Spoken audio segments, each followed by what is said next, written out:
시간 예배 가운데 우리의 삶 가운데 충만하신 예수님을 기억하면서 다 자리에 일어나셔서 우리 함께 영광송 하나님께 올려드리겠습니다.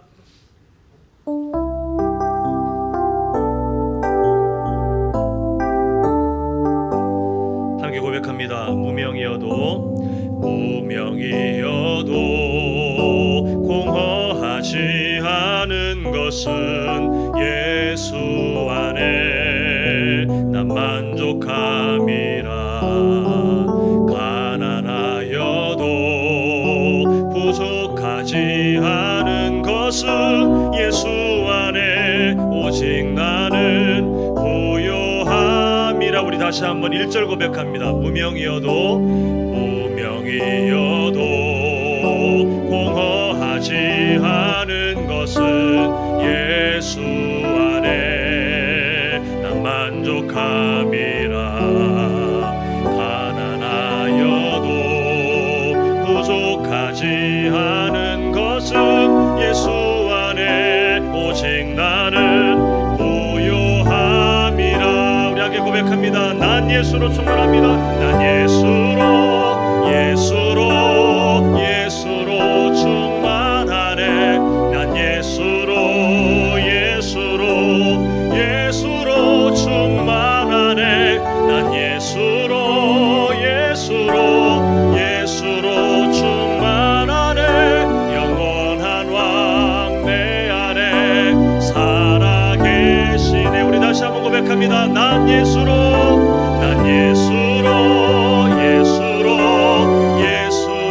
충만하네. 난 예수로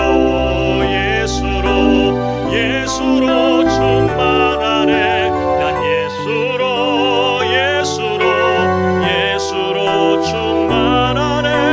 영원한 왕 내 안에 살아계시네. 선포합니다. 영원한 왕 내 안에 살아계시네.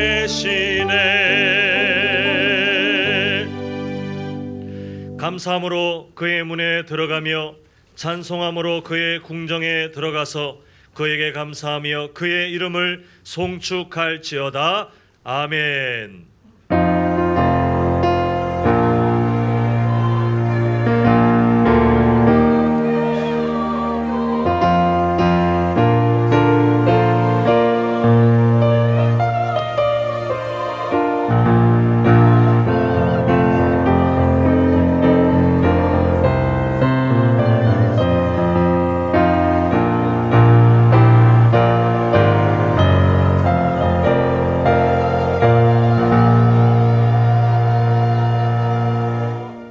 사랑의 아버지 하나님, 한없이 부족한 저희들의 인생을 예수님의 십자가 사랑으로 살려주시고 하나님의 자녀로 삼아주셔서 오늘도 그 은혜의 보좌 앞으로 담대히 나아갈 수 있도록 불러주심을 참으로 감사드립니다.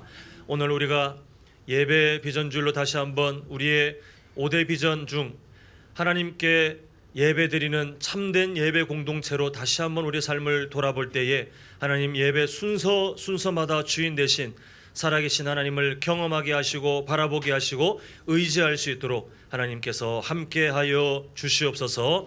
예수님의 이름으로 기도합니다. 아멘. 우리 함께 교동문 68번입니다. 이사야 40장 우리 함께 교도가도록 하겠습니다. 외치는 자의 소리여 이르되 너희는 광야에서 여호와의 길을 예비하라. 골짜기마다 도두어지며 산마다 언덕마다 낮아지며 고르지 아니한 곳이 평탄하게 되며 여호와의 영광이 나타나고 모든 육체가 그것을 함께 보리라. 말하는 자의 소리여 이르되 외치라. 대답하되 내가 무엇이라 외치리까 하니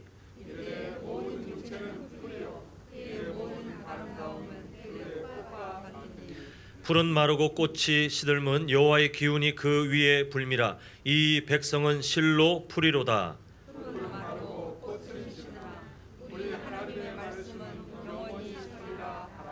아멘. 우리 사도신경으로 신앙 고백하시겠습니다.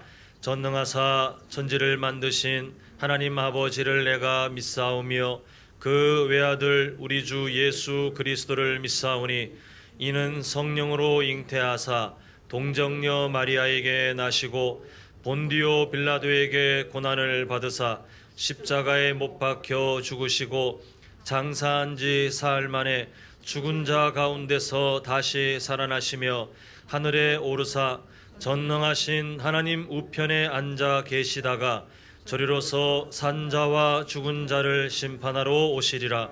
성령을 믿사오며 거룩한 공회와 성도가 서로 교통하는 것과 죄를 사하여 주시는 것과 몸이 다시 사는 것과 영원히 사는 것을 믿사옵나이다.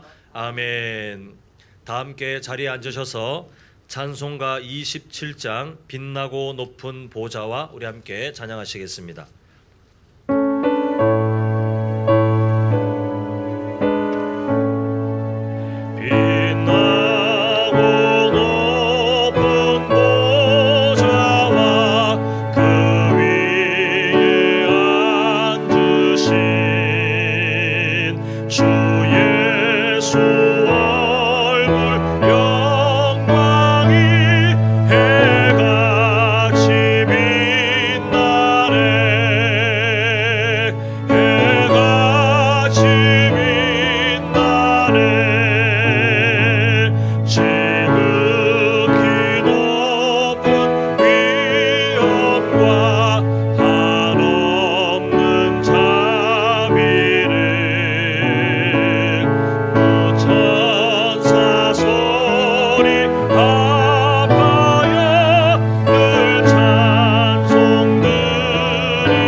찬양과 감사를 영원토록 받으시기에 합당하신 하나님, 온 나라 온 백성들을 구원하시기 위해서 생명의 빛으로 오신 예수 그리스도를 찬양합니다.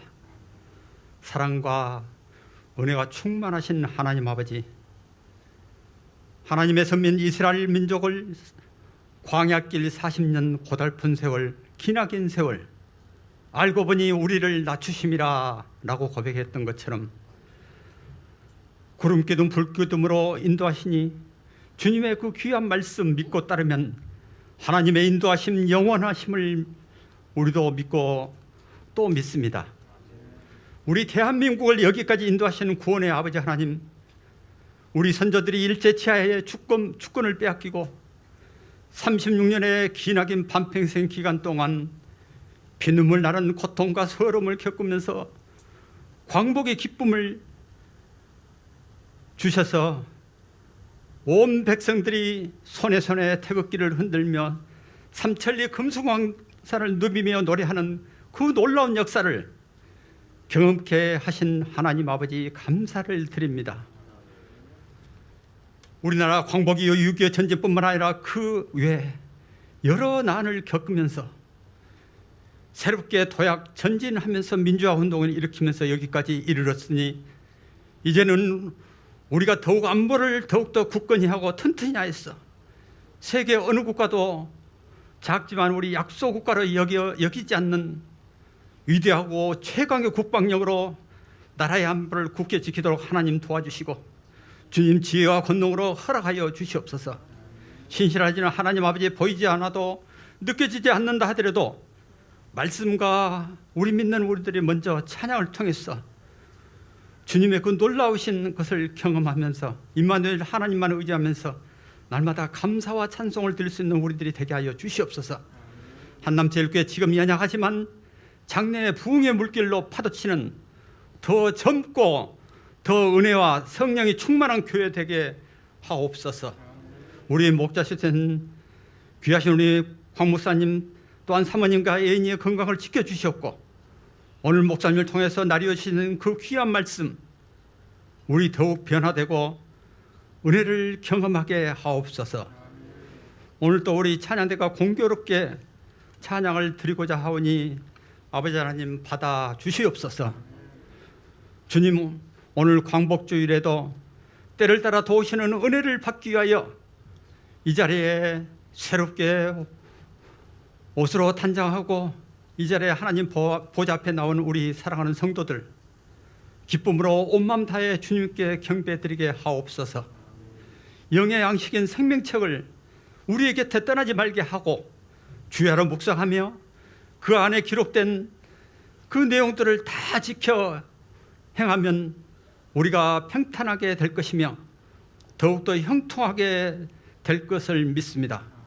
지난 주간 구례제일교회에서 진행된 주일학교 중고등부 대상 전라도 여름 한다살 캠프에 함께 하시는 하나님 감사를 드립니다.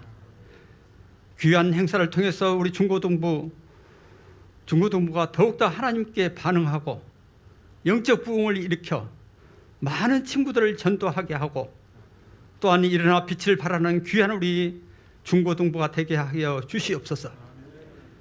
아버지 하나님 또 지지난 주간 중부지방의 수해로 고통받는 주민들 빠르게 일상으로 회복되게 하옵시며 계속되는 코로나 전염병의 방역수칙을 잘 지켜서 우리 한남의 성도들 더 이상 우리를 위협하지 않도록 아버지 하나님 함께하여 주시옵소서. 우리 성도들 어떠한 실패와 좌절이 온다 할지라도 믿음으로 잘 극복하고 또한 나중에 승리의 멸관을 받아 쓰는 우리 모두 되게 하여 주시옵소서. 영원하신 아버지 하나님을 찬양합니다. 변함없는 사랑으로 우리를 늘 잔잔한 물가로 푸른 초자고로 인도하시는 하나님께 감사를 드리며 거룩하신 예수님 이름으로 기도드립니다. 아멘.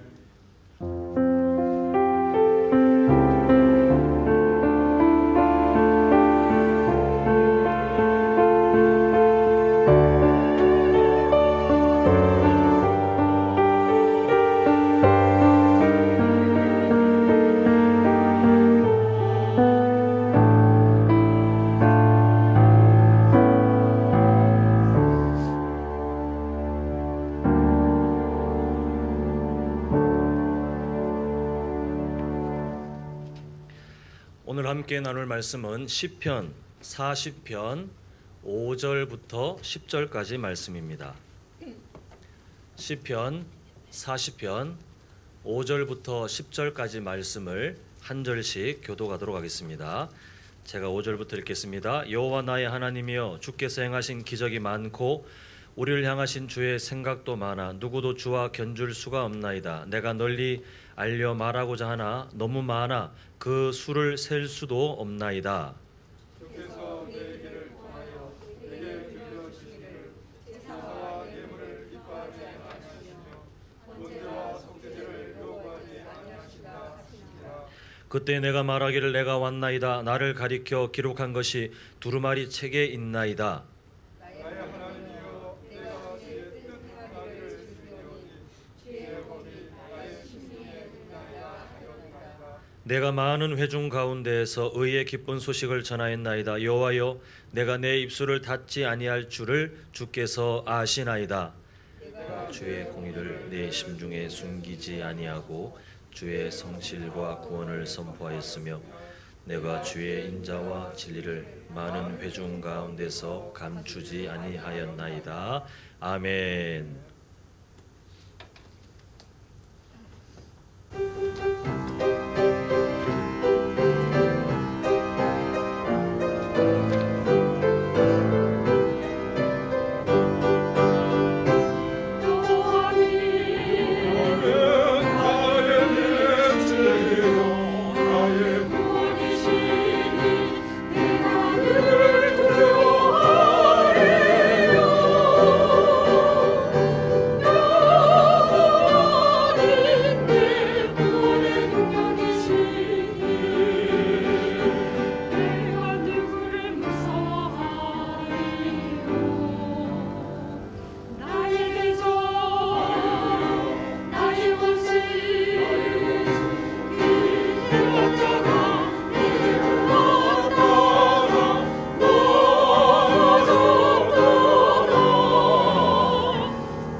아멘. 함께 고백한 그 가사의 내용처럼 하나님께서 우리에게 또 구원 되시고 희망이 되시고 또 우리가 의지할 유일한 소망 되시는 줄 믿습니다. 내일은 8월 15일 광복절, 우리나라가 어려움 가운데 처했을 때에 하나님께서 또 그 은혜를 허락하신 그날을 기념하는 날인데요. 지금까지 마찬가지로 우리는 그 하나님을 의지하며 또 앞으로도 그렇게 살 수밖에 없는데, 우리의 구원 되신 그 하나님, 우리의 소망 되신 하나님을 기억하시면서 우리 좌우에 계신 분들께 이렇게 한번 서로 선포했으면 좋겠습니다. 역사의 주인은 하나님이십니다. 한번 서로 선포하실까요? 역사의 주인은 하나님이십니다. 네, 우리가 그 하나님의 은혜를 사모하면서 오늘 또 하나님의 말씀 나눴으면 좋겠습니다. 원래는 나라사랑 주일로 8월 15일과 관련돼서 함께 말씀을 나눠봐야 되는데 우리가 저번 주부터 비전 회복 기간으로 시작하여서 오늘 그 두 번째 시간 하나님을 영화롭게 하는 예배 공동체에 대해서 함께 또 살펴봐야 되기 때문에 오늘은 그 주제에 맞춰서 함께 말씀을 좀 나눠보도록 하겠습니다. 우리 성도님들께서 성경을 보실 때에 어떻게 읽으실지 모르겠지만 성경은 다른 기록물과 다르게 하나님의 어떤 강조하시고자 하는 주제에 따라서 그 기법이 유대 문학에 따라서 그 기법이 우리가 익숙하지 않은 기법들이 좀 섞여 있습니다. 예를 들면 우리는 어떤 성경의 내용을 쭉 읽으면 그냥 시간의 흐름대로 그 저자가 쭉쭉쭉쭉 이렇게 적었거나 아니면 역사와 관련된 기록이 있으면 그 역사가 시간의 흐름에 따라 배치가 되었다고 생각하지만 사실 그렇지 않거든요. 성경은 하나님께서 뭔가를 강조하실 때 미래에 그 먼 훗날 있을 일을 끌어다가 놓으실 때도 있고 아니면 전혀 상관없는 어떤 지역, 다른 지역에 먼 훗날 일어날 일을 그 사건과 연결된 것처럼 배치하시면서 하나님의 강조점을 드러내시기도 합니다. 그러다 보니 학자들은 성경을 연구할 때에 이게 시간의 흐름이겠거니라고 생각하지 않고 계속해서 그 문학적 비평을 가지고 이게 과연 어떤 목적을 가지고 기록되었는가를 살펴보면서 이 성경의 그 기록 목적이나 또 성경이 기록된 방식들을 연구하는데 그러다 보니 반대로 하나님께서 주시는 어떤 은혜가 다른 점에 있는데 그러다가 이 은혜를 놓치고 오해할 때가 있어요. 아, 연구하다 보니 이게 편집된 거네. 이 내용이 좀 뭔가 안 맞아서 보니까 이 저자가 나중에 그 내용을 왔다 갔다 이렇게 좀 섞은 거네. 이렇게 오해를 받은 성경들이 있습니다. 오늘 우리가 보고 있는 시편 40편이 그러합니다. 그도 그럴 것이 우리 읽진 않았지만 시편 40편 1절 2절 한번 보시겠는데요. 화면을 한번 보시면 이렇게 기록되어 있습니다. 그 전반부가 좀 밝은 내용으로 되어 있다는 걸 좀 주목했으면 좋겠는데요. 내가 여호와를 기다렸더니 그 다음에 어떻게 해결되냐 하면 하나님이 귀를 기울이셨고 나의 부르짐을 들으셨다. 이게 희망적인 내용이 나오고 또 2절 보면 나를 기가 막힐 웅덩이와 수렁에서 끌어올리시고 그렇게 하셨다는 거죠. 내 발을 반석 위에 두시고 또 내 걸음을 견고하게 하셨도다라고 하면서 초반부 내용은 되게 긍정적입니다. 그런데 이 40편이 중반을 넘어서면서 갑자기 내용이 어두워집니다. 자, 한번 몇 가지 예를 보겠는데 14절 보시면 수많은 재앙이 나를 둘러쌌다. 그리고 나의 죄악이 나를 덮쳤다.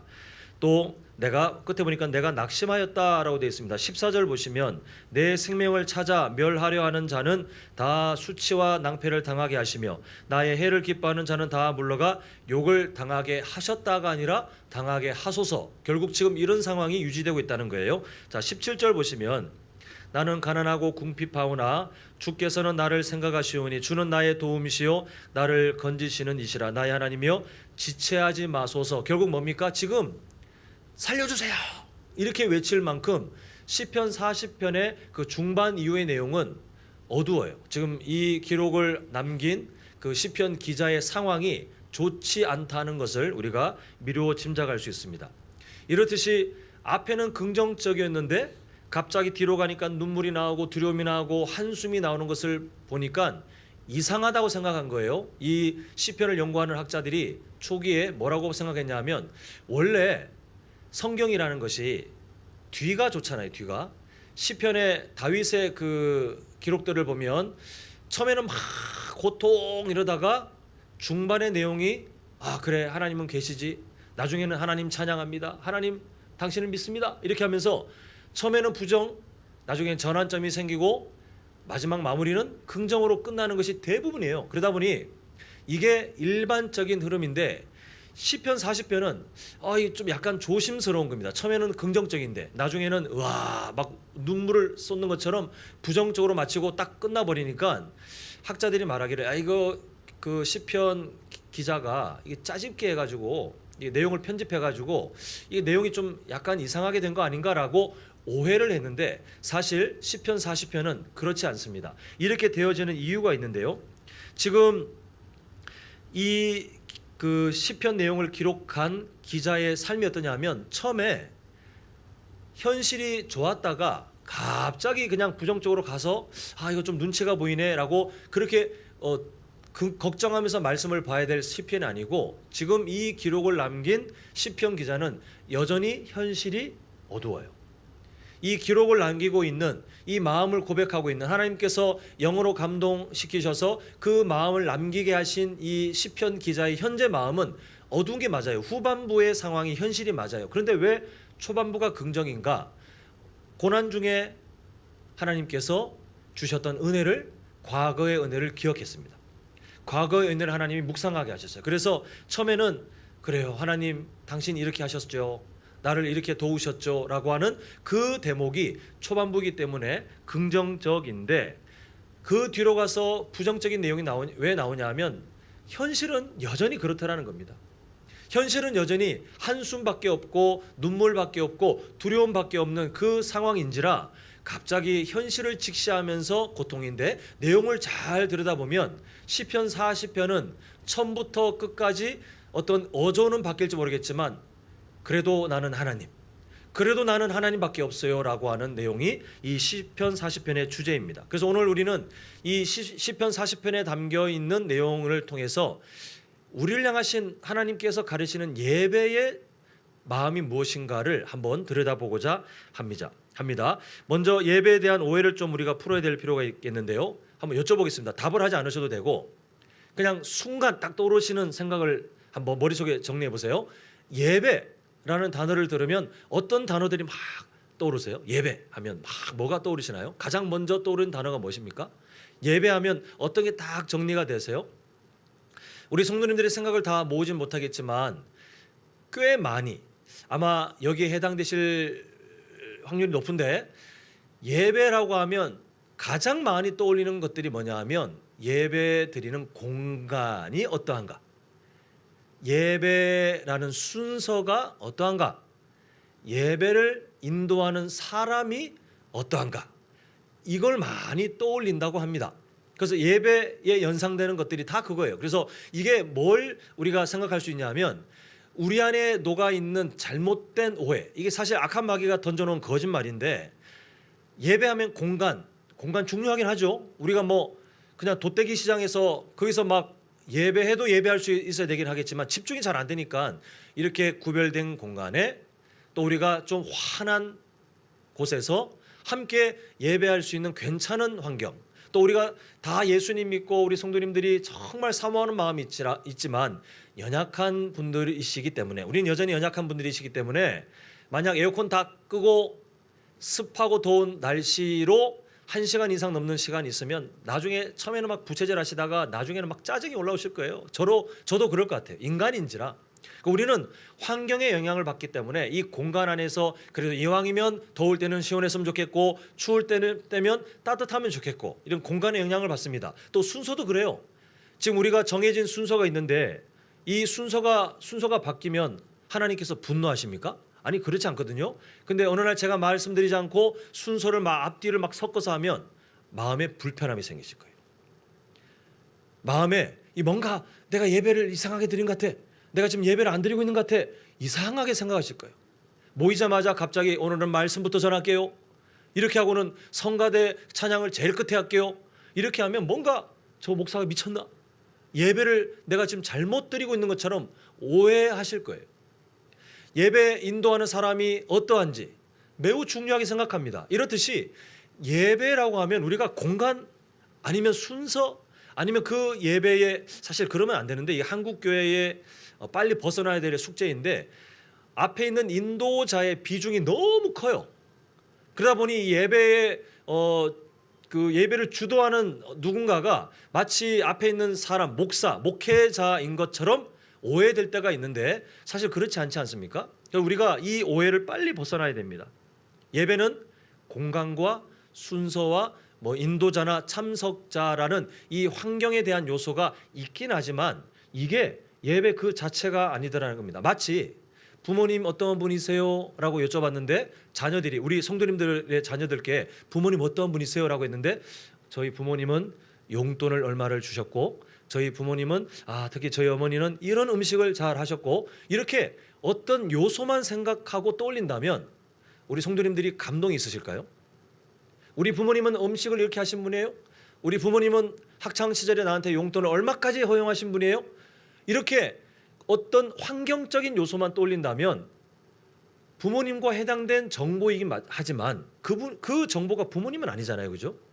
마찬가지입니다. 예배는 어떤 요소들이 있긴 하지만 그게 예배의 전부가 아닌데, 잘 들여다보면 악한 마귀가 우리 안에 예배는 그거야라고 잘못된 생각을 갖고 있게 해서 우리가 공간만 있으면, 순서만 지키면, 아니면 앞에 그럴싸한 인도자 아니면 설교자만 있으면 나 오늘 예배 드렸네 라고 스스로 우리가 만족하고 돌아가게끔 우리를 속이더라는 것입니다. 그래서 오늘 우리는 몇 군데 말씀을 좀 보긴 하겠지만, 특히 오늘 본문까지 연결돼서 하나님이 우리에게 가르치는 진짜 예배가 뭔지 그 본질을 다시 한번 기억하는 시간 되기를 원합니다. 우리가 예배에 대해서 착각했던 몇 가지 성경의 증거들을 보겠는데요. 사무엘상을 쭉 보다가 지금 이 비전 회복 주일들을 기간을 통해서 지금 잠시 멈췄는데, 기억나시죠? 사무엘상 4장에 가보면 이스라엘 백성들이 블레셋과 전쟁에서 패배합니다. 그때 패배한 이유는 간단해요. 하나님의 백성들이 하나님께 자신들의 전쟁의 문제를 묻지 않고 자신들끼리 우리 이렇게 하면 이길 것 같은데 라고 멋대로 결정하고 나갔다가 패배했어요. 그러니까 하나님과 분리된 백성들이 하나님의 방법을 의지하지 않고 나갔다가 패배했는데, 이 사람들이 돌아와서 하는 말이 바로 사무엘상 4장 3절입니다. 제가 한번 읽어드리면, 백성이 진영으로 돌아오매 이스라엘 장로들이 이르되 여호와께서 어찌하여 우리에게 오늘 블레셋 사람들 앞에 패하게 하셨는가? 하나님 탓을 하고 있어요. 그리고 자신들의 대안, 우리 그러지 말고 여호와의 법궤를 들고 나가보자. 그러면 전쟁에 이길 것 같아. 이걸 들고 나갔더니 패배해서 우리 패배자야 이렇게 했던 이스라엘 백성들이 여호와의 법궤가 마치 웅장하게 그 진영으로 들어오자 막 이겼다고 함성을 지르다가 나중에 어떤 일이 있습니까? 더 큰 패배를 경험하고 법궤까지 빼앗기는 일을 우리가 보았습니다. 이들의 심각한 착각이 뭐예요? 여호와의 법궤라고 하는 종교적인 성물, 이 물건을 들고 가는 종교적인 행위가 있으면 우리 충분하다라고 믿었던, 그게 큰 패착의 원인이었어요. 예배라고 하면 공간이 있으면 돼, 순서만 지키면 돼, 아니면 앞에 그럴듯한 목회자가 있으면 돼 라고 그렇게 종교적인 어떤 것들이 채워지면 된다, 충분하다라고 믿는 것과 다를 바가 없어요. 자, 또 하나, 우리가 나중에 이제 이 주간이 지난 다음에 사무엘상이 이어지면 다시 한번 자세하게 보겠지만, 초대 왕이 사울 왕으로 세워지죠. 이 사울 왕에게 위기가 생깁니다.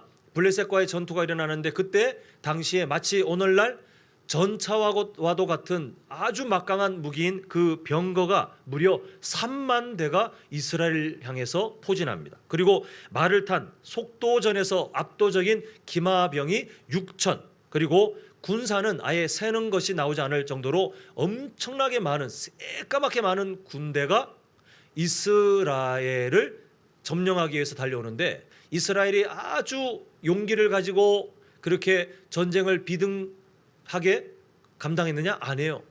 이스라엘 백성들의 모습을 보면 제가 한번 읽어드립니다. 사무엘상 13장 6절인데요. 이스라엘 사람들이 위급함을 보고 절박하여 하나님께 부르짖었더라 기도했다라고 되어 있지 않고 어떻게 되냐면, 굴과 수풀과 바위 틈과 은밀한 곳과 웅덩이에 숨으며, 뭡니까? 그냥 동물처럼 행동해요. 하나님의 백성들이 위기를 당했는데 동물처럼, 그리고 정말 부끄러운 모습으로 뿔뿔이 흩어져서 도망치게 되는 것을 보게 됩니다. 이때 왕인 사울이 잘 판단해야 되잖아요. 근데 사울이 뭐에 주목했냐 하면, 사무엘상 13장 그 8절을 보면, 사울은 사무엘이 정한 기한대로 이레 동안을 기다렸으나 사무엘이 길갈로 오지 아니하매, 그 다음에 이렇게 되어 있습니다. 백성이 사무엘에게서 흩어지는지라 라고 되어 있습니다. 왕으로 우리가 저번에 보았죠. 나기드 인생이라고 했어요. 왕은 하나님께서 임명하셨고 하나님께서 맡기신 사명을 따라 살면서 하나님의 방법대로 살아야 될 왕이에요. 세상 왕과 구별되어 있는 사람이에요. 근데 이 사울 왕이 위기 상황이 되면, 이제 그동안 어땠는지 모르겠지만 이런 위기 상황이 됐을 때에 하나님이 임명하신 나기드 인생처럼 하나님께서 나를 임명하셨으니 하나님 앞에 내가 엎드려야 되지. 하나님의 방법을 따라야 되지. 이렇게 다시 한번 아주 민감하게 아주 정결하게 다시 자기의 삶을 다듬어도 될까 말까 한 상황인데 뭐에 집중하냐 하면 지금 금방 읽어드린 그 13장 8절에 있는 것처럼 백성이 사울에게서 흩어지는지라가 지금 왕의 눈에 보이는 거예요. 내 백성, 나의 사람들, 내 거. 그래도 내 백성이 흩어지네. 민심이 나를 떠나네. 이게 가장 민감한 주제로 사울 왕에게 다가왔습니다. 그래서 이 사울 왕이 현실적인 대안을 만들죠. 원래 이렇게 하면 안 돼요. 아무리 위기 상황이라도 설령 블레셋 군대에게 사로잡혀서 참수를 당하는 처참한 일이 벌어진다 할지라도 사울 왕은 다른 왕이 아니라 나기드 인생, 하나님께 임명된 왕이기 때문에 절대 이렇게 하면 안 되는데 13장 9절에 이렇게 되어 있습니다. 사울이 이르되 번제와 화목 제물을 이리로 가져오라 하여 번제를 드렸더니 허락되지 않았어요. 절대 하면 안 됩니다. 그런데 왜 이것을 강행하고 있냐 하면 흩어지고 있는 민심이 내가 지금 결단을 내려서 번제와 화목 제물을 지금 이게 제사, 요즘으로 말하면 예배, 하나님 앞에 뭔가 예배를 드리면 그래도 이 백성들이 막 민심이 흩어지다가 좀 마음이 잠잠해지겠지? 나를 떠나는 이 민심이 좀 그래도 가라앉겠지? 지금 이렇게 생각했던 거예요. 근데 여기에 대한 하나님의 평가는 아주 엄하셨습니다. 자, 사무엘상 13장 13절 제가 읽어드립니다. 사무엘이 사울에게 이르되 왕이 망령되이 행하였도다.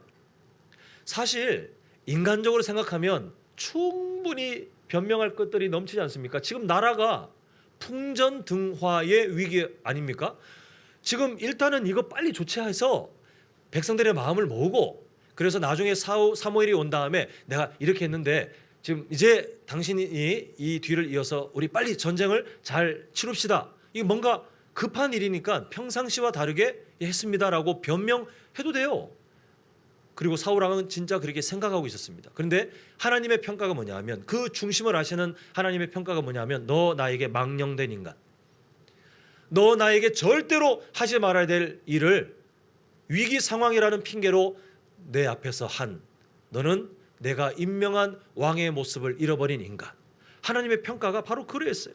그래서 13장 13절 끝을 보면 여호와께서 이스라엘 위에 왕의 나라를 영원히 세우셨을 것인데 그 뒤에 14절 보니까 지금은 왕의 나라가 길지 못할 것이라. 하나님이 임명하신 초대 왕, 얼마나 영광스러운 자리입니까? 근데 하나님이 폐위를 시키셨어요. 이 일을 통해서 사울 왕의 마음이 하나님께 드리는 예배를 더럽게 사용했기 때문에 하나님은 이 사울 왕을 폐위시키십니다. 그리고 14절 그 중간에 보면 여호와께서 그의 마음에 맞는 사람을 구하여 여호와께서 그를 그의 백성의 지도자로 삼으셨느니라 라고 말씀하시는데 이 이유가 있더라는 거예요. 그래서 제가 지금 읽어드린 14절 그 중간 부분 바로 앞에 이유가 있어요. 여호와께서 왕에게 명령하신 바를 왕이 뭐 하지 않았습니까? 지키지 아니하셨기 때문에, 당신이 하나님 말씀에 순종하지 않았기 때문에 하나님이 당신을 버렸소. 이렇게 평가되고 있는 것을 보게 됩니다. 지금 법궤를 빼앗긴 사건, 사울 왕이 하나님께 허락되지 않은 제사를 드린 사건, 둘 다 종교적인 요소는 충분해요. 성물을 갖고 갔어요. 그리고 제사라고 하는 어떤 순서를 지켰어요. 그러나 둘 다 하나님께서는 받지 않으셨어요. 둘 다 하나님은 거절하셨어요. 이게 문제더라는 것입니다. 근데 이때 우리가 예배에 대한 바른 그 본질의 의미를 찾을 수 있는 사건이 또 이어서 등장하는데요. 그게 바로 다윗의 삶을 통해서 우리에게 드러납니다. 다윗과 골리앗 하면 우리 안에 딱 고착된 생각이 있는데, 다윗이, 그 어린 다윗이 물맷돌을 날렸고 그 작은 돌이 하필 골리앗 머리를 맞았는데 골리앗이 죽었네? 다윗이 이겼네? 어떤 이런 드라마 같은 얘기만 떠오르고 딱 끝나요. 우리가 주일학교 아이들한테 골리앗 이야기를 할 때 딱 그거예요. 그냥 하나님께서 도와주셔서 다윗이 승리했대 이렇게 말하는데, 이 관련된 사건의 그 실제 의미는 그게 아닙니다. 초점은 사실 딴 데가 있어요. 지금 그게 사무엘상 17장에 있는데 17장 45절을 제가 한번 읽어드립니다. 다윗이 블레셋 사람에게 이르되 너는 칼과 창과 단창으로 내게 나오거냐 나는 만군의 여호와의 이름 곧 네가 모욕하는 이스라엘 군대의 하나님의 이름으로 내게 나아가노라. 지금 나중에 한번 사무엘상 17장을 읽어보시면 우리는 골리앗으로 기억하지만 성경은 골리앗이라는 이름을 그렇게 많이 드러내지 않고 뭐로 나오냐면 지금 금방 읽어드린 45절의 내용처럼 블레셋 사람이라고 나와요. 그냥 블레셋 사람이 이렇게 계속해서 골리앗의 이름이 중요한 게 아니고 하나님을 모욕하는 블레셋 사람이 17장에 등장하는 그 사람의 정체성이에요. 결국 17장은 어떤 내용이냐면 영적 타락이 가득한 장입니다. 첫 번째, 이방인으로 하나님의 이름을 모욕하는 그런 타락, 물론 본인은 몰랐겠지만 그 죄로 가득한 심정으로 하나님의 이름을 모욕하는 그 영적 타락, 블레셋의 사람, 이름이 드러나면 골리앗이겠지만 그 블레셋 사람의 모습이 등장합니다. 또 하나의 타락이 뭐냐면 하나님을 믿는다고 하면서도 그러나 하나님을 의지하지도 않고 하나님을 신뢰하지도 않고 하나님의 이름이 모욕당하고 있는데도 거룩한 분노를 느끼지 못하고 있는 사울 왕과 이스라엘 백성들의 영적 타락이 나오고 있어요. 17장이 드러내고 있는 진짜 의미는 그거예요. 모두가 하나님을 무시하고 있어요. 블레셋 사람도 이스라엘 백성도 심지어 하나님이 임명하신 나기드 인생인 사울 왕조차도 하나님이 계신데도 하나님을 믿지도 않고 신뢰하지도 않고 그렇게 무시하고 있는 그냥 엉망이에요, 엉망. 근데 그 어린 다윗이 무엇을 했냐 하면 하나님의 이름이 무시되는 현장 가운데 하나님의 이름을 들고 나갔어요. 그래서 이 다윗의 고백이 45절 후반부 아닙니까? 나는 만군의 여호와의 이름 곧 네가 모욕하는 이스라엘 군대의 하나님의 이름으로 내게 나아가노라. 이걸 원래 누가 선포해야 됩니까? 하나님이 임명하신 나기드 인생 사울 왕이 이걸 선포하고 자 나를 따르라 이렇게 했으면 골리앗이 뭡니까? 블레셋 군대가 아무리 강해도 하나님이 그냥 알아서 승리를 주셨을 일인데 아무도 하지 않고 왕조차도 하지 않고 그러네 하나님이 어린 다윗을 불러다가 하나님의 이름을 드러내신 다음에 그리고 하나님의 방법을 통하여 하나님을 모욕하는 블레셋 사람을 처단하시고 동시에 하나님의 이름을 삶으로 무시하고 있던 그 이스라엘 백성들을 부끄럽게 만드신 내용이 바로 17장의 내용이에요. 다윗의 삶에 무슨 종교적인 행위가 있습니까? 공간도 없어요. 순서도 없어요. 다윗 앞에 설교를 전하는 설교자도 없어요. 그런데 하나님은 다윗의 삶을 예외로 받으셨어요. 하나님은 다윗의 그 순간을 기쁘게 받으신 것을 보게 됩니다. 어떤 분이 오해하실지 모르겠어요. 그것은 다윗이 승리했기 때문에 그런 거 아닙니까? 다윗이 하나님 이름으로 막 나와가지고 좋은 일이 결과가 좋기 때문에 하나님이 예배로 받으신 거 아닙니까? 마치 우리가 이렇게 오해할 때 있잖아요. 우리 자녀와 진학 문제가 해결돼야 하나님께 영광일 텐데 취업의 문제가 해결돼야 하나님께 영광일 텐데 뭐가 잘 돼야 하나님께 영광일 텐데 라고 우리가 흔히 생각하는 그 결과 인생에 좋은 뭔가가 되어야 하나님께 영광일 텐데 하나님을 기쁘시게 할 텐데 라고 우리가 오해하고 있는 그 뭔가와 같은 맥락으로 다윗이 그러했기 때문에 하나님이 받으신 거 아닙니까? 라고 생각하신다면 저는 이것도 훗날 우리가 주일 예배 때 나눌 내용인데 다윗이 동굴에 갇혀서 죽기 직전의 상황에 했던 모습을 한번 말씀드릴까 합니다. 사울 왕이 악에 바쳐서 하나님의 마음을 다 잃어버리고 다윗 그 한 사람을 죽이기 위해서 마치 요즘으로 치면 특수부대원과 같은 정예원들 3,000명을 데리고 이 다윗을 죽이기 위해 달려오지 않습니까?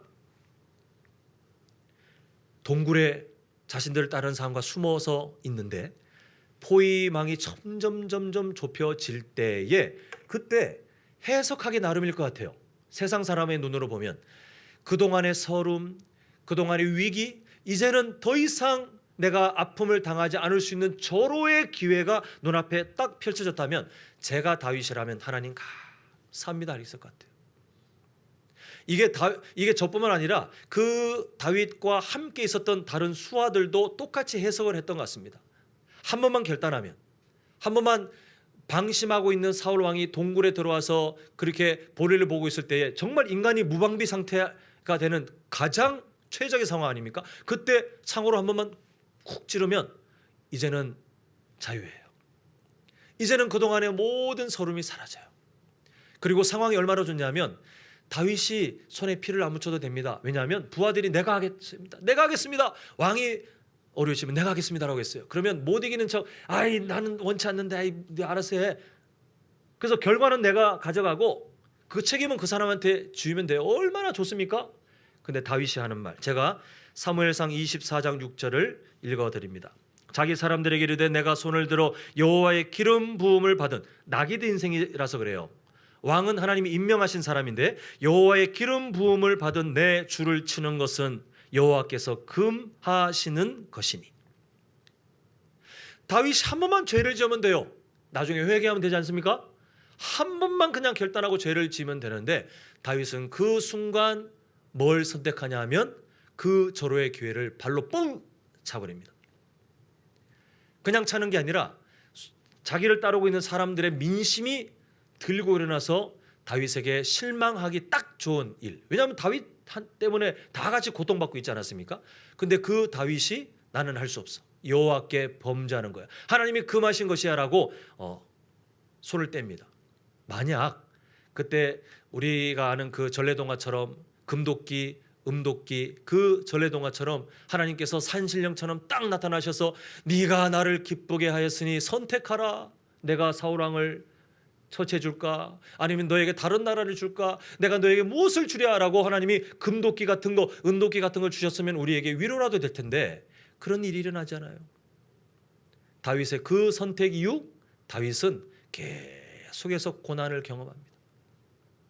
하나님이 어떤 보상도 주지 않는 것처럼 합니다. 그러나 하나님의 역사는 인간이 생각하는 시간보다 조금 더 길고 조금 더 느리게 움직이는 것 같아요. 뒤에 이어지는 하나님의 역사들을 보면 하나님이 다윗의 이 선택을 정말 기뻐하세요. 이 미련하기 짝이 없는 선택을 하나님이 예배로 받으시는 것을 보게 됩니다. 어떠한 종교적인 환경도 없어요. 공간도 없었어요. 예배 순서도 없었어요. 그리고 다윗 그 자리에 그것을 인도하는 인도자도 없었습니다. 그저 다윗이 선택하는 선택만 남아 있었어요. 그런데 하나님은 다윗의 그 삶을 예배로 받으시는 것을 보게 됩니다. 오늘 본문으로 들어갑니다. 우리 시편 40편 6절, 오늘 시편 40편 6절을 우리 한번 한 목소리로 함께 읽겠습니다. 주께서 시작. 주께서 내 길을 통하여 내게 들려주시기를 제사와 예물을 요구하지 아니하시며 번제와 희생제를 요구하지 아니하신다 하시니라. 지금 시편 기자를 통해서 선언되고 있는 하나님의 마음이, 제가 지금 하나님 앞에서 예배가 무너졌던 그 몇 가지 사건들과 반대로 종교적인 요소는 없었으나 하나님이 예배로 받으신, 기쁨으로 받으신 그 일들을 함께 합쳐놓으면 딱 이거 아닙니까? 하나님께서는 제사와 예물을 기뻐하지 않으세요. 아 싫어, 이게 아니라 그게 예배 그 자체다라고 말씀하지 않더라는 겁니다. 번제와 속죄제를 요구하지 않으신다. 하나님이 명령하셨는데 이 무슨 말씀이에요? 하나님께서 분명히 번제 드리고 속죄제 드리고 다양한 제사를 드리라고 하셨는데 하나님 언제 요구하지 않으셨다고 합니까? 이게 아니라 하나님께서 간절하게 바라시는 것이 무엇인가를 말하는 것인데, 하나님은 이런 종교적인 요소, 공간, 순서, 사람, 이게 갖춰져야 내가 너희들에게 예배로 받을게 라고 하시지 않고 다른 게 있다라는 거죠. 잘못된 예배관을 갖고 있는 사람들은 자꾸 여기에 매달려요. 제사를 드리면, 예배 순서가 있으면, 공간이 있으면, 앞에 인도자가 그럴듯하게 어떤 종교인이 뭐 이렇게 그럴듯하게 뭔가 하면, 그리고 그 자리에 앉아 있으면 아, 나 오늘 예배 드렸어 라고 충분히 착각하기 딱 좋은데 하나님의 마음은 딴 데에 있으시더라는 거예요. 그게 오늘 우리가 꼭 도달해야 될 목적지입니다. 하나님께서 원하시는 마음이 뭐냐 하면, 자 우리 8절, 오늘 본문 8절입니다. 아주 중요한 말씀이에요. 함께 읽겠습니다. 시작. 나의 하나님이여 내가 주의 뜻 행하기를 즐기오니 주의 법이 나의 심중에 있나이다 하였나이다. 아멘. 우리가 지금 다시 한번 기억해야 될 거, 오늘 시편 40편의 배경이 뭐죠? 이 시편 40편을 고백하고 있는 시편 기자는 고난 중에 있어요. 현실의 아픔 중에 있다 보니 처음에는 그래, 하나님이 예전에 이러셨지, 예전에 하나님이 이렇게 은혜를 베푸셨지라고 생각하다가 갑자기 현실에 대한 생각이 막 내리치면서 막 눈물, 한숨, 두려움, 고통 이런 게 가득했던 시편 40편이었어요.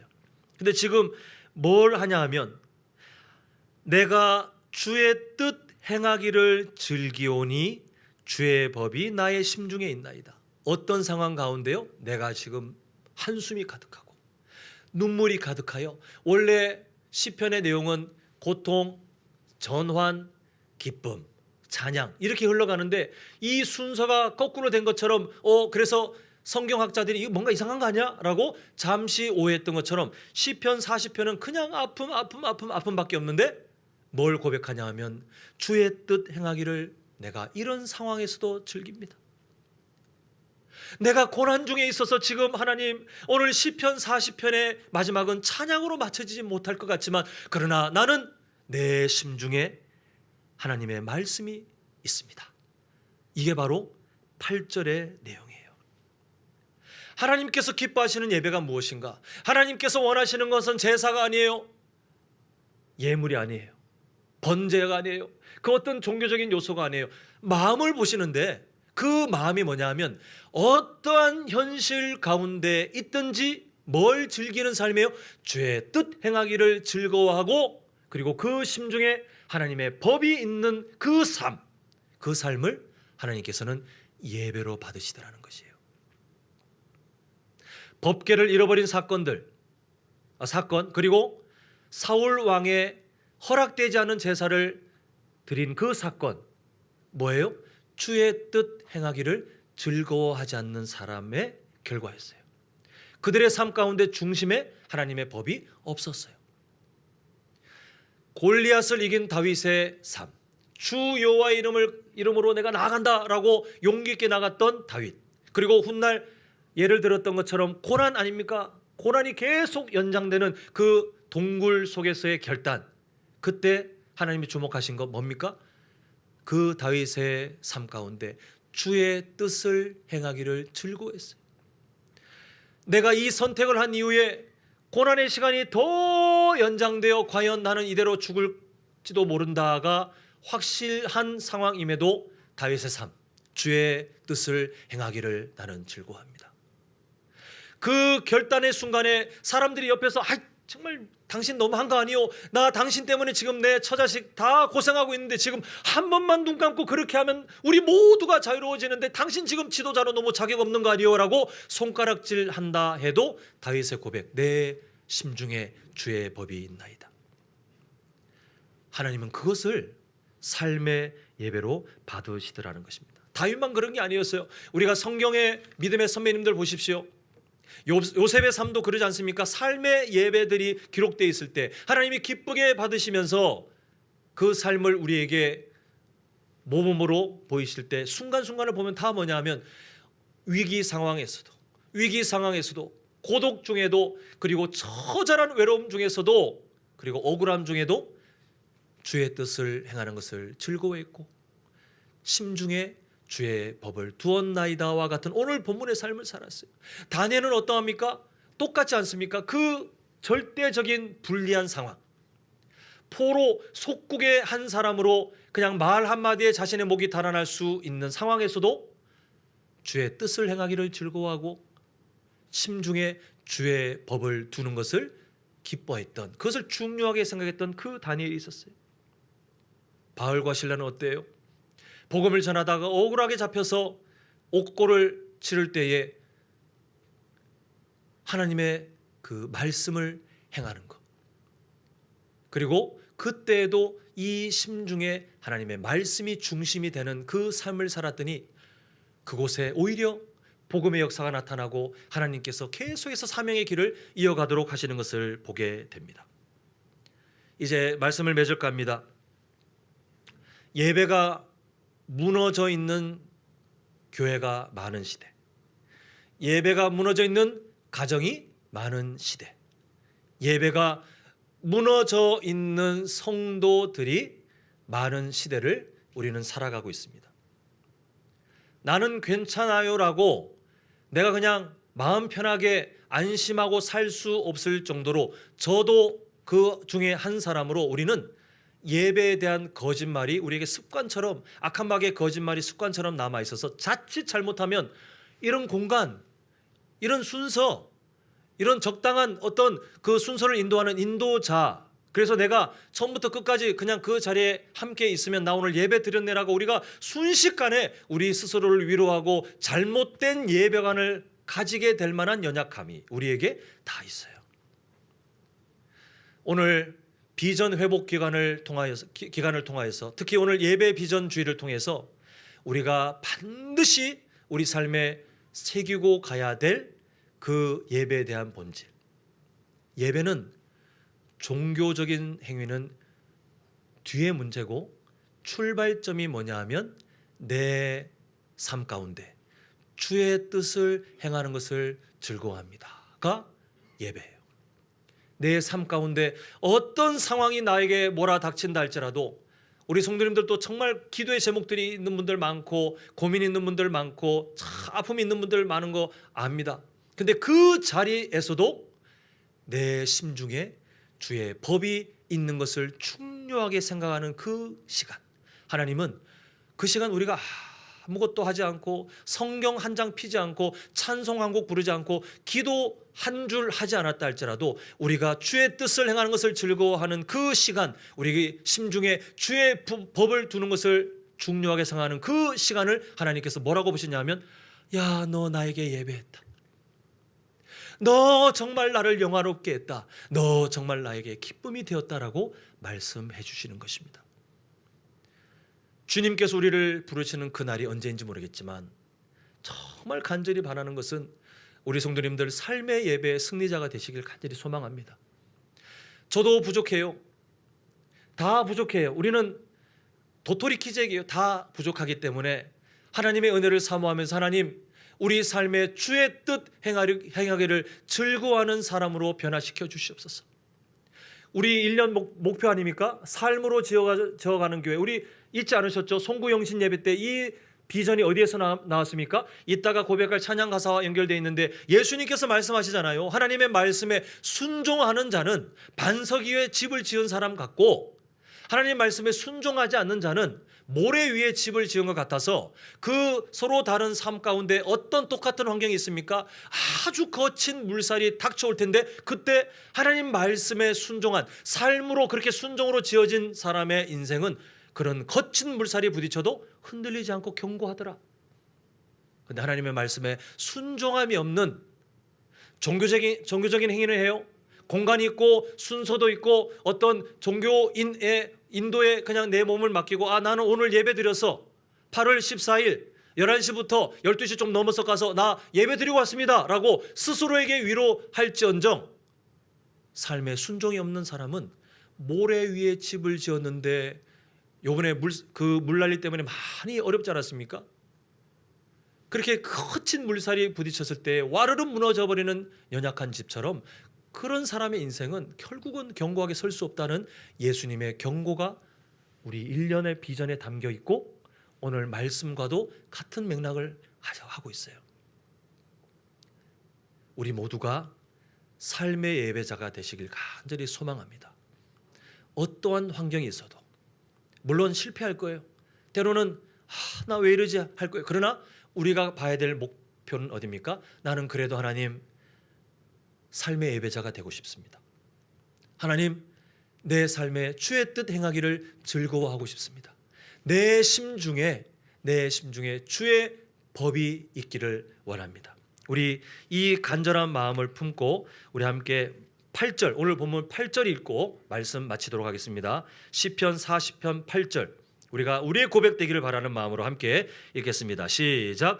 나의 하나님이여, 내가 주의 뜻 행하기를 즐기오니 주의 법이 나의 심중에 있나이다 하였나이다. 아멘. 기도하겠습니다.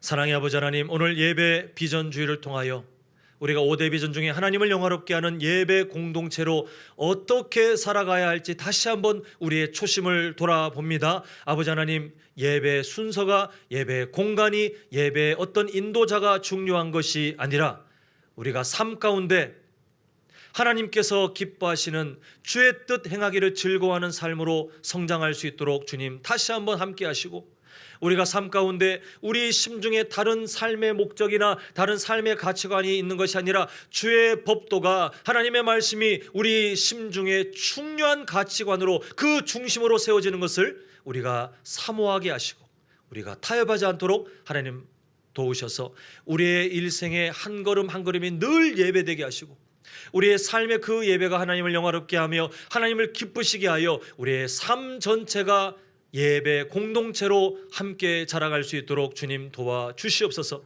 하나님, 혹시라도 다윗이 처했던 것처럼, 아니면 믿음의 선배님들이 처했던 것처럼 예배가 무너질 정도의 아픔을 경험하고 있는 우리의 성도님들 계시다면 아버지 하나님, 긍휼히 그 속에서도 주의 뜻 행하는 것을 타협하지 않는 결단이 있게 하셔서 하나님께서 역사하심을 보게 하시고 하나님께서 기뻐하시는 온전한 예배자로 성장할 수 있도록, 우리 모두가 그렇게 하나님께서 기뻐하시는 예배자로 자라갈 수 있도록 하나님 도와주시옵소서. 예수님의 이름으로 기도합니다. 아멘. 자, 우리 헌금위원들 준비해 주시고요. 오늘 말씀을 기억하시면서 찬송가 204장 주의 말씀 듣고서 함께 찬양하시겠습니다.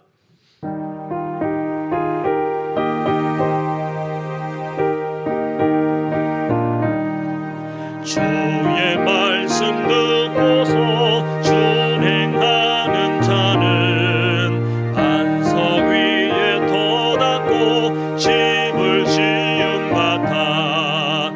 비가 오고 물나며 바람 부딪혀도 반석 위에 세운 집 무너지지 않네.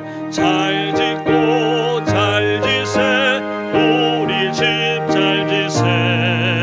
만세 반석 위에다 우리 집 잘 지세. 주의 말씀 듣고도 행치 않는 자는 모래 위에 터닫고 집을 지은 같아. 비가 오고 물나며 바람 부딪힐 때 모래 위에 세운 집 크게 무너지네. 잘 짓고 잘 지세 우리 집 잘 지세. 만세 반석 위에다 우리 집 잘 지세. 세상 모든 사람들 집을 짓는 자니 반석 위가 아니면 우리 구주 오셔서 지은 상을 줄 때 세운 공도 따라서 영영 상벌 주리. 잘 짓고 잘 지세 우리 집 잘 지세. 만세 반석 위에다 우리 집 잘 지세. 사랑의 아버지 하나님, 하나님께서 우리를 이 땅 가운데 두신 이유가 삶 가운데 집을 잘 짓는 사람으로, 순종이라는 그 삶으로 하나님께 예배하는 사람으로 우리를 두시고, 우리가 연약함을 아시기에 성령 하나님과 함께 우리가 살아갈 수 있도록 은혜 주심을 참으로 감사드립니다. 우리 성도님들 시간을 마음껏 쓸 수 있는 자유가 있지만, 그러나 하나님께 예배하며 하나님을 존중하며 이 시간도 하나님의 뜻을 행하기를 즐거워하는 심정으로 함께 예배하오니 주님께서 기쁘게 받아주시옵시고, 또한 빈손으로 오지 않고 귀한 예물 드리며 나아갑니다. 아버지 하나님, 드려진 11조, 또 감사헌금, 일천번제헌금, 건축헌금, 선교헌금, 또 차량 도서 구제헌금, 신방 감사헌금, 또 생일 감사헌금, 또 다양한 간구의 제목으로 하나님께 나아가는 귀한 예물들이 있사오니 주님께서 기쁘게 받아주시옵시고 드려지는 그 손길이 절대 마르지 않도록 하나님께서 풍성한 복으로 갚아주시며 이번 한 주간도 하나님의 뜻을 행하기를 즐거워하는 삶으로 결단할 때에 아버지 하나님 그 삶 살아갈 수 있도록 견고한 믿음의 복과 또 믿음의 동력자들과 함께 살아가는 그런 만남의 복과 영육의 강건함을 하나님께서 허락하여 주시옵소서. 예수님의 이름으로 기도합니다. 아멘. 잠시 교회 소식 나눕니다. 계속해서 비전 회복 기간, 우리 추석 연휴 지나고 하반기 사역을 시작하기 전까지 우리 5대의 비전을 다시 한번 들여다보는 비전 회복 기간을 삼고 있습니다. 그 마음으로 계속 주일마다 다시 한번 말씀을 함께 살펴봐 주시고, 오늘은 둘째 비전인 하나님을 영화롭게 하는 예배 공동체, 그래서 예배 비전 주일로 함께 우리가 드리고 있습니다. 아까 전에 우리가 기도를 통해서 함께 또 들으셨겠지만 청소년 여름 캠프가 은혜 가운데 잘 마쳐졌습니다. 수고하신 선생님들 또 함께 참석한 우리 모든 그 청소년들 하나님의 은혜로 갚아주시고 또 그 인생을 책임져 주실 줄 믿습니다. 다 우리 자리에 일어나셔서 예수님으로 충만한 삶을 기대하시면서 우리 충만 2절, 3절 함께 고백하시겠습니다.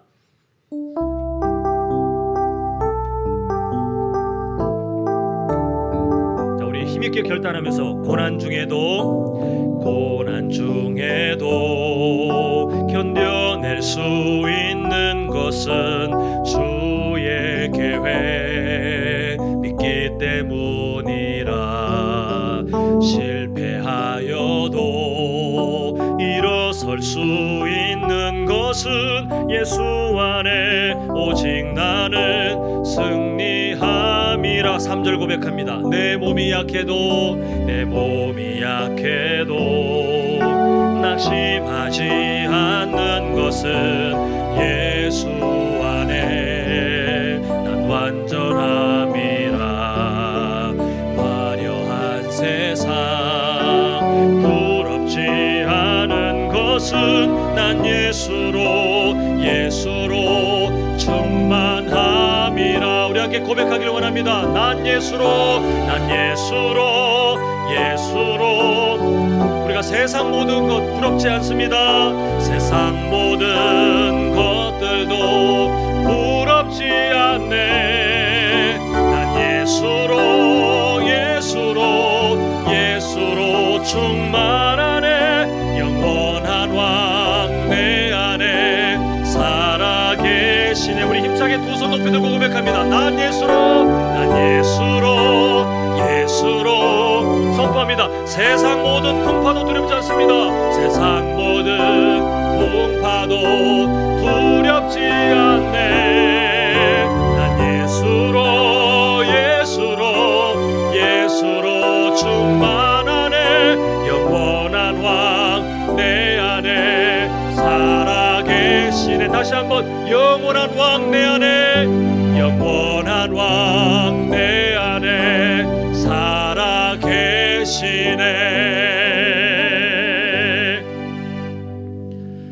이제는 우리 주 예수 그리스도의 은혜와 크신 하나님의 사랑과 성령 하나님의 감화 감동 위로 충만 교통하심이 삶 가운데 주의 뜻을 행하기를 즐거워하고 또한 우리의 심중 가운데 주의 법도를 두기로 기뻐하는 우리 삶의 예배자로 자라기로 결단하는 우리 모든 성도님들의 인생과 가정과 직장과 사업장 위에 영원토록 함께 있을지어다. 아멘.